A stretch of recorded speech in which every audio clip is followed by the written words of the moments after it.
Did you get it? I wonder if you have it there. Have the incense on. This is such a world we live in. This is an episode where earlier today I did about a mile in 11 minutes and 24 seconds. And to me, the enjoyable part about running that mile is that the first lap completely in my own mind, but in a good way of saying, hey, this is going to be great.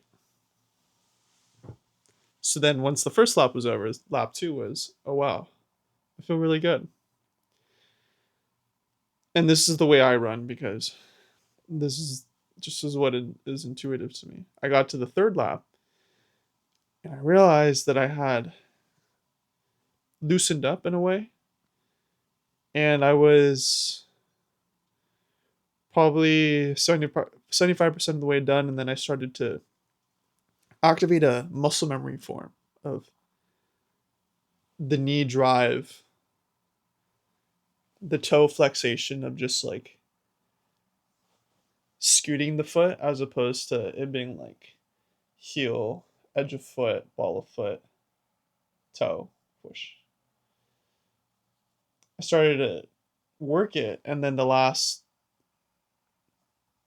tenth of the mile, I was just as good of as a run that I've done in over 5 years. And I feel good right now.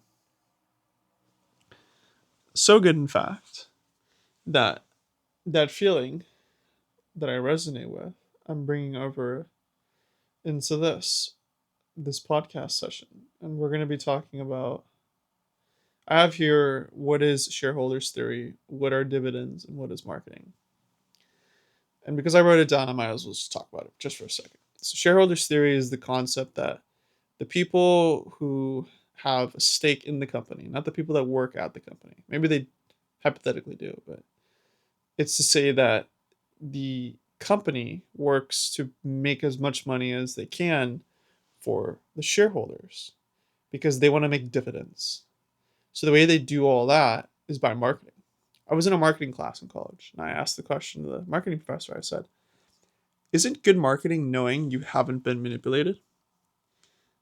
And ultimately, the conversation turned into, oh, I don't know if I've ever looked at marketing that way. I wonder if I could do this real quick. Hold on. Could I just do like one of these? Great.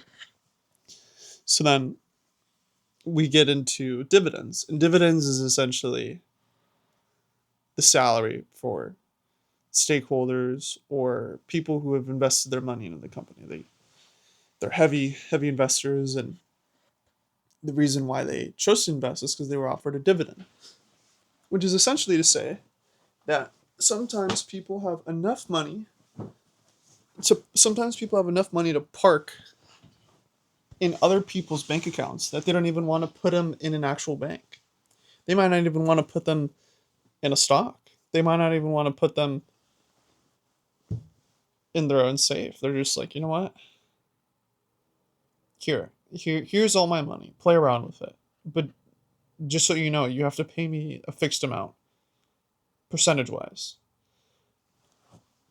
And so the reason I wrote this down was because I had previously talked about what are profits and what is the point of a business and what is the point of money and what is considered quality. And to go full circle, the idea here is that a product that's so good doesn't need to be marketed. And I can say that because the products that I use didn't need to be marketed to me because the quality of that product was something I resonated with. So it was for me to come across those people or that product or that service. And this is what I've learned in the regard to like everything in life really is the more marketing someone has to do for it, a product or a service, the more they're trying to paint an image of the ego essentially, or the boogeyman or the straw man. They want you to agree to what the boogeyman or the middleman or the straw man or the writing on the wall is. They want you to agree to that more than why they're writing it on the wall or who's writing it on the wall or what the actual product really is about. So a basic example of this is planned obsolescence. The real simple way to look at it is companies that take as much profit as they can are also companies that exhibit or show or display or offer to the consumer planned obsolescence, and people buy it. And the reason people buy it is because they either A, don't know any better, B, know better and still are like, oh, you know, this is the cheaper route, or oh, you know what, maybe some other day. But then there's the third party where it's like companies are funded and are paid for this planned obsolescence thing in the respect that it's like a mutually shared stakeholder stake. So it's like I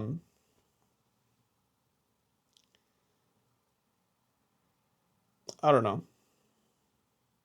The real simple one in my mind right now I'm thinking of is clothes. Because if people made clothes, let's put it this way. If the world stopped making clothes, there would still be enough clothes that already exists that is so quality that you wouldn't have to make clothes for at least 10 years. And that's just how it works. Because I have clothes that's lasted me more than 5 or 6 years, but it's been 5 or 6 years that I've consciously been like, oh wait, I don't have to buy into planned obsolescence. Just in the same way that I start a family and it's like, oh, I have all these clothes. All I have to do is put it away, save it, make sure it's still quality clothes by the time that Junior has to come wear the size small shirt. And it's like, oh great. Well, but then by that time, in my mind, I would have already have gone to uh I don't know, plant a whole cotton field and make my own clothes by that point. Simple as that. And so that's the point I'm really getting at here is that the stakeholders don't have the consumer's best interest at heart because in the same way that they don't have the consumer's best interest at heart is the same way that they don't have potentially their own best interest at heart. The reason I say that is because in a fascinating way, the doublespeak here that you'll think you're hearing from me is like, oh, but they have such a nice car and oh they're well dressed and they are fit and this, that, and the other. But then I could dive into the nitty gritty of, you know, the more sane things that have to do with what actually makes sense in this world. But for the reason of this, I'll just go by saying, you know what, to each their own, obviously. And it's all semantics and it's all subjective because I'm not them and I'm not living that life. I'm living the one that I'm living. And living the life that I'm living, I would work at the place that I'm invested in. I would treat the employees and make sure that the employees treat the business as if it was their own. And I would go as far as saying that there wouldn't have to be shareholders for any company. Because why would a company have to be so big that the shareholders are necessary? You can have a city. A city doesn't have shareholders. A city has city officials. And if the city officials are being paid like shareholders, then that's something fascinating to consider. But again, for the purpose of this conversation, I'm simply adjusting the nature of a good product, a good service doesn't have to be marketed. because it speaks for itself. The product and the systems that built that product speak for themselves. The dividends are things that, and again, this is all semantics and everyone lives their own life kind of a thing, but the whole like the whole dividends thing is is just it's its own thing. It's always shareholders theory, because without planned obsolescence, there wouldn't be shareholders, because the companies that would provide dividends wouldn't exist. And this is the fascinating part. It's like when all people know is to accept the marketing, the result is that people follow what the marketing wanted them to do the whole time. And everything involved with that is 100% a foregone thought. So, for example, the fast fashion industry is a space that requires an individual to accept that that price of clothes is something that they can afford, when it can also be still accepted that if you were offered 14 or 28 or however much a t-shirt is nowadays, if you were offered that much in material and you had the facilities and the tools to make your own shirt,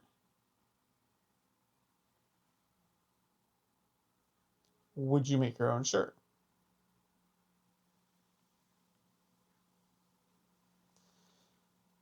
And I'm listening to myself ask this question because that's something I would do. Imagine a business where it was like, oh, you know what? I actually need sandals. Oh, great. I could just go over to the sandal shop and there's someone there who can either make me sandals, if that's an option.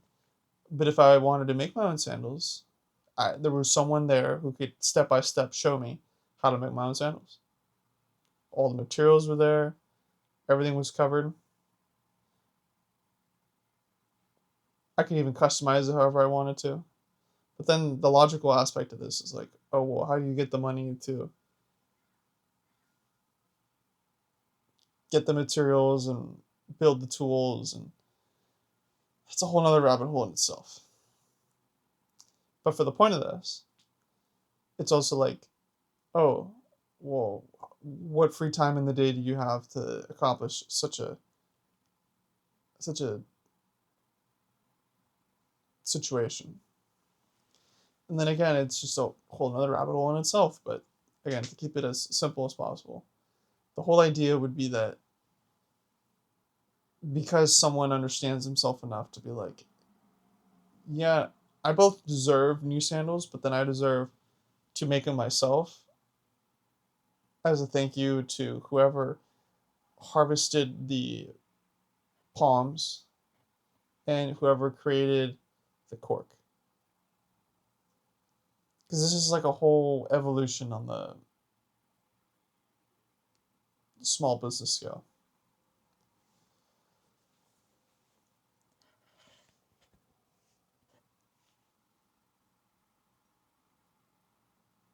And so we'll wrap up by giving you the what asking the question, what do you do with unlimited ideas and enhancement potentials?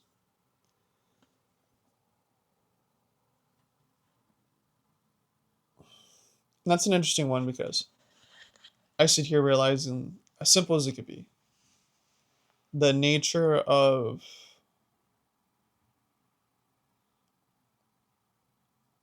what is unlimited is something, it's like a 50-50 thing. Either you get it or you don't. It's a yes or a no kind of a thing. But is it possible that it's more than 50% purely based off of the marketing, for example?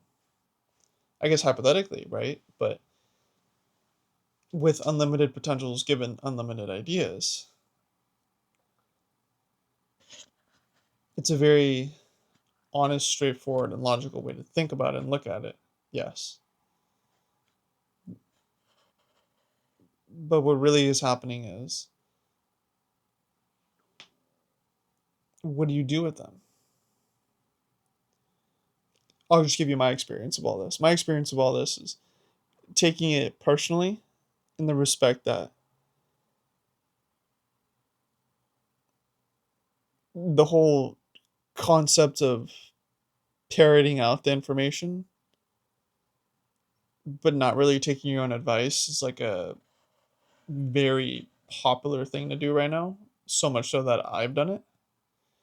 And then having had realized that that advice or those ideas were both for me to act out, but then also for me to experience the action of joy of that journey of figuring out what to do with it is a magnificent world.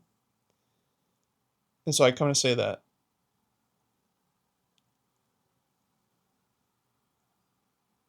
if you can understand it in that regard, where you basically have unlimited ideas with really what is relatively unlimited potential, it's also because that's for you to have. And having had been someone who's pondered about this for a number of years, it's like one time or one phase for a moment, you think, there's all these things that are stacking up against this amazing realization. And then another, you realize that those things you thought were in the way actually don't really matter because they were an artificial construct that you decided to accept in your life. And then you get to the whole thing about, like, okay, well,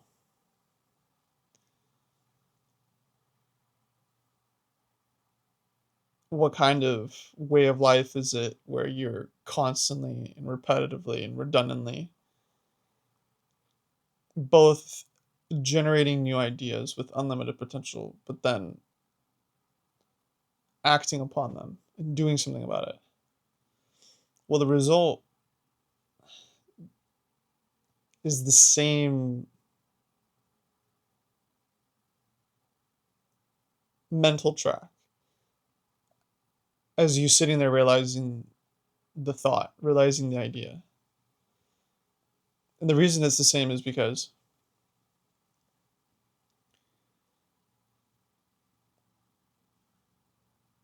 for example,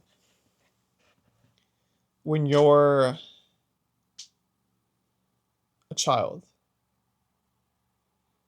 and you're happy, how is that any different than you being 31 years old and getting a new car?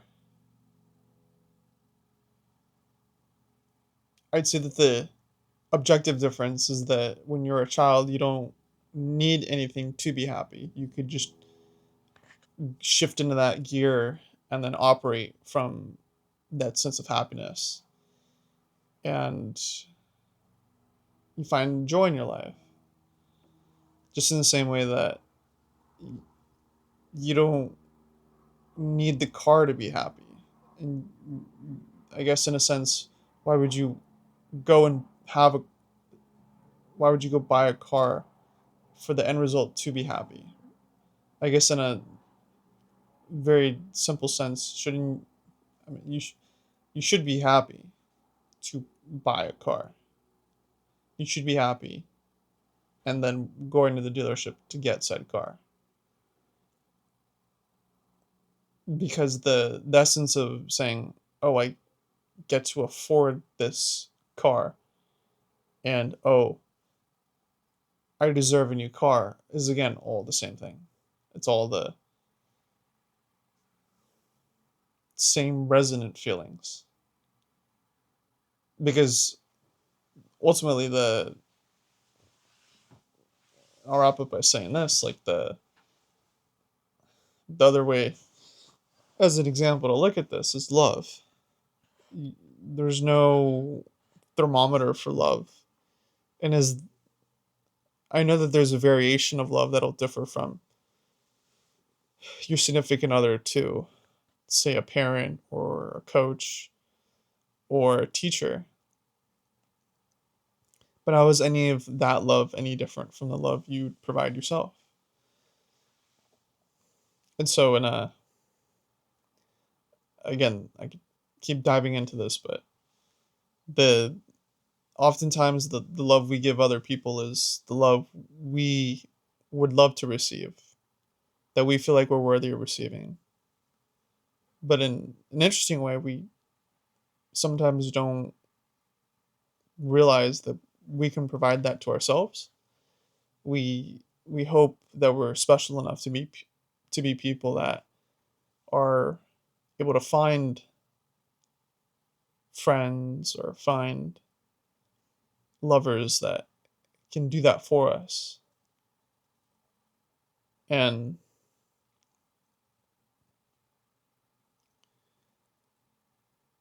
I'm just learning about the idea that I can provide myself with all of this kind of love. And in the 14-year-old version of myself would be like, oh, that's kind of selfish.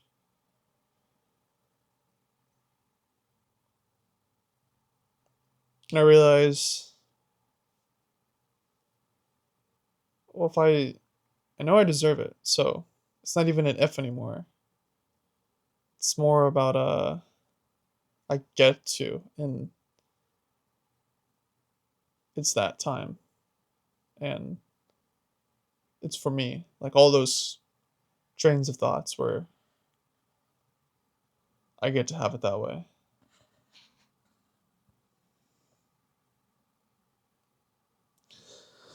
So we'll do a little pause right here. Next will be, what is ignorance? What is forgiveness? What is empathy, sympathy, selfishness, selflessness, and much more. So take care. All the best.